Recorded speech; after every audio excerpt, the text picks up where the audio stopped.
Hey there everyone, and welcome back to episode 2 of Europe in Detail. And at this point I've already recorded episode 2 and episode 1 still hasn't come out, so I can't gauge any reaction yet. But I hope you guys have enjoyed it, because it's been a bloody slog putting it together, but of course heaps of fun as well. I wouldn't be doing it otherwise. And in this episode we carry on with, of course, the heavy detailing, and this time it's going to be along the coastline here, and I'm going to make this really diverse. There's going to be one part where it's pretty rugged and there's a neat little gravel path from a church, and another part where there's a really nice restaurant out on an old pier or dock, and another part where a roadway runs right next to the waterway and it's all beautiful and all the rest of it. So let's not waste a second and get straight into the building here. One thing I forgot to mention in episode 1 was obviously these buildings aren't anything like the buildings that are in the real Hallstatt, but more or less a general representation of European architecture, although I did find a couple of buildings that were pretty close to Austrian type architecture, which from what I could tell was mainly wood buildings with gable ends and sometimes large exposed wooden trusses, and unfortunately there just wasn't enough of this type of building on the workshop.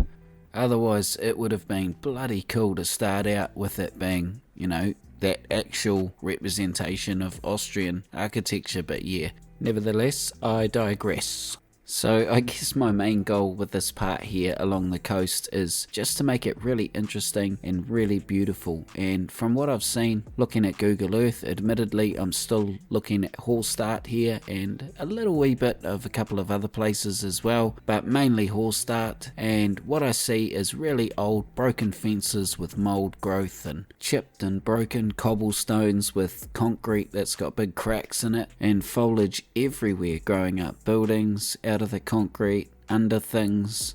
There's just a general sense of imperfection is perfection type of thing. And I've been dying to do this type of thing in City Skylines for a long time. I mean, I've been playing this game for, since it came out. I've only been on YouTube for probably just over a year, but I've played this game for a long time and I've never done anything like this, and I've really wanted to, make this European little village that inspires all these feelings and stuff, And as much as I've loved working in my other series, it's very difficult to capture that feeling and emotion in a non-European city, I think anyway. And I know I'm going on a bit of a rant here, people, but hear me out. For instance, in New Zealand, my other YouTube series, if I put heaps of cracks down and make a road look old, for instance, it automatically becomes a rough part of the town. And I could use that same decal in this series, and all of a sudden it adds all this character and, makes the area more beautiful. And I think it's a really weird paradox. Anyway, you can see that I've finished making the pier, and before I put the restaurant and any real detailing on it, I want to carry on making the rest of the coast and get the main buildings in, and that includes all these cute little boat sheds that are along here. And yes, cute is probably going to become the phrase word of the series, but I'm doing my absolute best to make every little part of the city have character and tell its own story. And I knew that these boat sheds down here would be quite difficult to put in, because obviously making it all detailed means that I've got to have proper access via stairs and little pathways for these areas. And in the end I find that it's actually the pathway on the way to these places that tends to be the most character filled and enjoyable part of the build. And I'm really trying to make a point of enjoying this, because I know that once we get out of the old town and we start getting into roads and traffic and using node controller and intersection marker, that I don't want all this finer stuff to slip under the rug, because I really think that this is the heart and soul of this European project. I know that it's really cool to have big flash interchanges and skyscrapers that block out the sun, but I want the series to be much more than that. And above all, I want to take you guys along for the ride.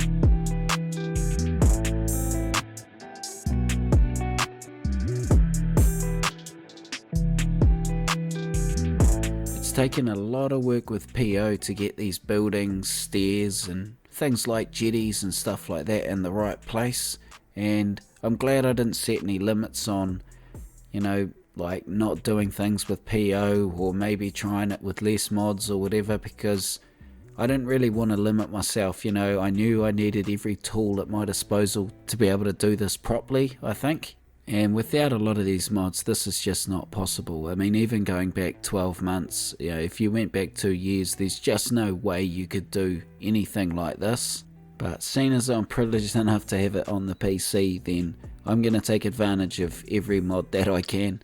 So anyway, I've finally finished all of the main infrastructure now and the dock area around the little boat sheds. And I can come back to the very first little pier that we made and start detailing it. And it starts with putting this building down here because I thought there was a little bit too much space on this deck area. And I make the building half the size of the one in front of it and put a deck up here eventually. It sort of makes it look like it's the same building but split level. And eventually this little deck up here will be a private area, and down on the main deck will be a little restaurant behind some arches, a flower shop and a bakery tucked around in the alleyway. And it was a lot of fun putting the little wee props in, like some of the restaurant chairs and tables and menu boards and things like that, because those are the things that sort of give life to the areas. And I guess I'm lucky too, knowing that I get to share it with all of you guys, and hopefully you're enjoying it as much as I am building it and seeing it all come together, and hopefully there's heaps more to come.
There's lots of these open plazas in old town areas of European cities, and checking a few of them out on Google Earth, one thing is pretty common even between different countries is that most of them will have a centerpiece like a fountain or a statue, and the rest of the area is generally just paved with seating areas, whether they're just slabs of concrete to sit on or actual benches. And a lot of them will have lots of foliage like trees and bushes. Not all of them, but a lot of them will. And I guess that's just sensible to offer people shade if they're going to hang out, because some of these places will get pretty hot. But this little courtyard that I'm doing here, I'm trying to make really, really old. I've used a really cool textured decal on the ground and just made it quite simple.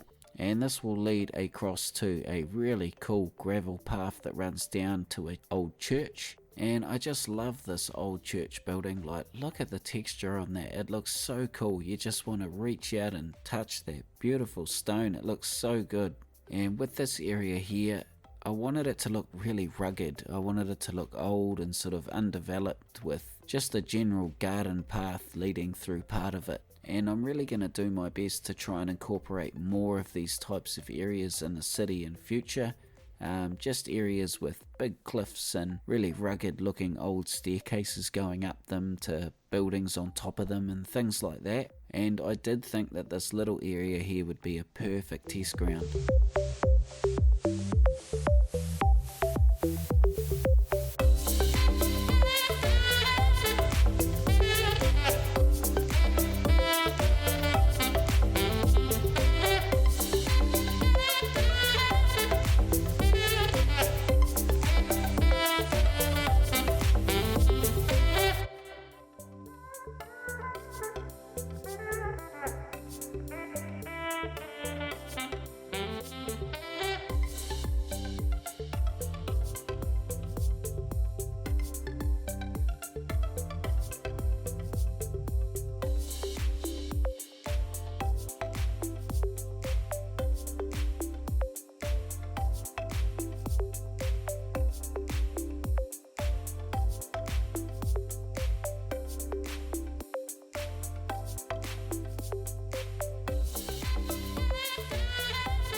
so I put this road out here and bring it down so that it's closer to the level of the water, and I want to make a little boardwalk here in front of some old shops, and I had a pretty clear vision in my head right from the start of this part for some reason, and yeah, I'm just trying to stick true to that vision, and this has probably been the most enjoyable part of the city so far, or the town so far. So I'm trying to choose buildings here that are skinny enough to get between the two roads here, and then I just use some prop doors and awnings and stuff like that to make them double-sided. And I guess this part here that you're watching was probably the most tricky part of this build. I'm using the Terra network, or the terraforming network here, so that I can get rid of the terrain right up to the road edge. Then I use a concrete block as a prop to cover the bit that's clipping, and then I can start putting the pier in on the outside of that, so you don't really see that concrete block that I've put in too much, which I'm quite happy about. And this pier here is just the one from the Ronix pier pack, and it just runs as a normal path, and I'll position this in a place where it looks pretty good, and eventually I'll get rid of the trees on the roadside too with network skins. And then I use this really cool wood pile that I found on the workshop, and if you just search pile under props on the workshop you'll find this. But just quickly before I get to that, I put these little flowers in, which are also on the workshop on these buildings, and instantly they look so much better. Bit of detailing along the road front, and oh, just like that, I'm already getting a really good feeling from this area. It looks so good, it's so enjoyable to work on. A few little tables here and there to make some cool little unique areas. And oh, Mr. Policeman's come for a nosy. I can't wait to see this area when it's all full of people, and yeah, it's going to be interesting to see how this part of the city actually handles when the population increases a bit. I definitely think that the road through the town is going to be inadequate, but yeah, look, I'm not trying to worry too much about that at the moment.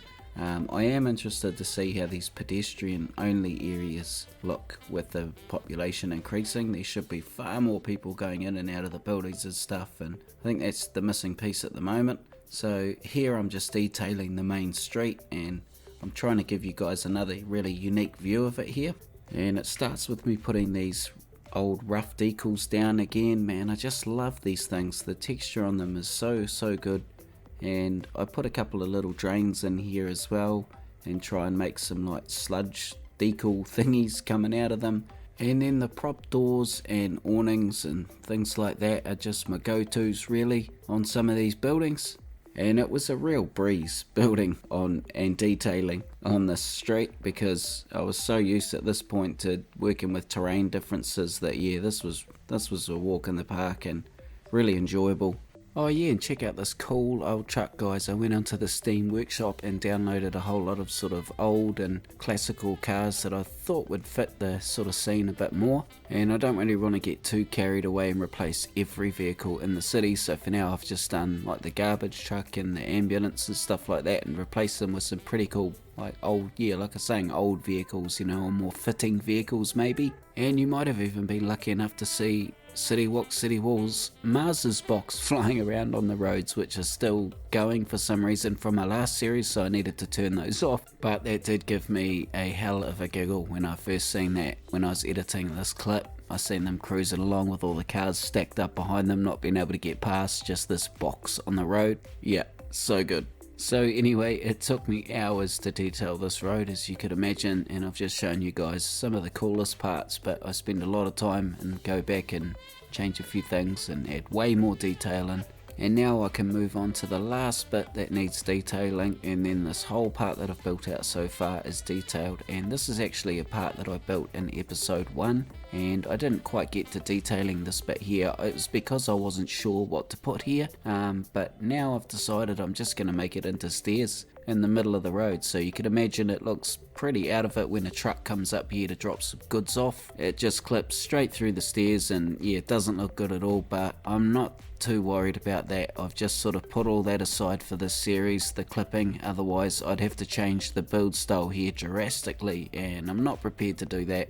So bugger your trucks, go through my stairs. So you see me use a stone wall there that's got a really cool old texture on it, but I didn't think that was quite enough, so I've used the wooden pile again here with PO and sort of made it look like there's these wooden piles holding it up, and made a couple of them out of square and out of level to make it look a bit aged.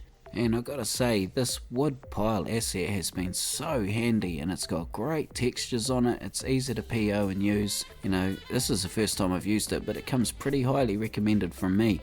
I guess it's really only useful if you're into your detailing, but I know a lot of you guys are. I'll try my best to link it in the description, but if I don't, just go to the workshop and type in pile and then click props and it should come up. So once I'd finished dealing with the piles and I had them all in place, I put the ivy up. That's right, our best friend, the ivy, and it goes everywhere here, and this just adds to that aged look. And oh man, I just love this stuff, eh?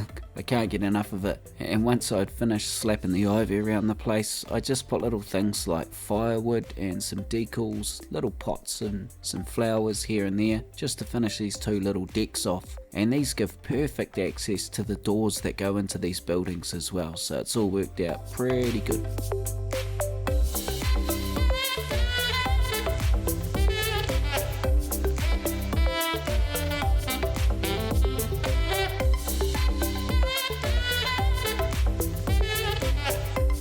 I've decided the city needs like an entranceway here coming in. There's only one road coming in, and there will probably remain only one road coming in right through the series, and it just felt like the right thing to do here. And I've tried to use like a really old concrete wall to make it look aged, and I've just used one of the old French shop signs which are in a pack, and I've just modified it with POs so that I can make it look like it's the name of the little town here. I've also made it so that I can change it later on if we rename the town for whatever reason, but this will do for now, and it looks pretty cool. I copy it to the other side and finish it with this like old concrete pillar. That looks pretty cool, I reckon. And I think this just really tops off the little old village. And I apologise if I've called it a city, it's just a habit of mine, but this is very much a town at the most. And I think this really tops off that whole little town vibe. So I finish up the whole entryway here by putting in a cobblestone decal and some really nice looking foliage behind the walls, and that is pretty well it for the entrance.